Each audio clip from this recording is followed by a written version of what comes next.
ஒரு 5 பச்சை மிளகாயை போட்டுட்டு அதுக்கப்புறமா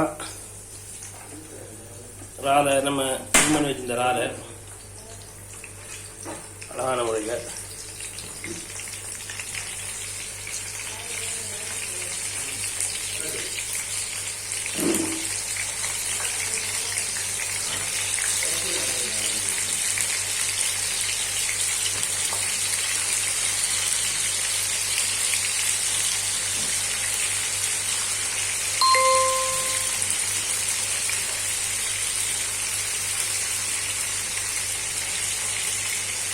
கிடைக்கிற ஒரு வெள்ளைப்பூடை பூண்டை போடுங்க.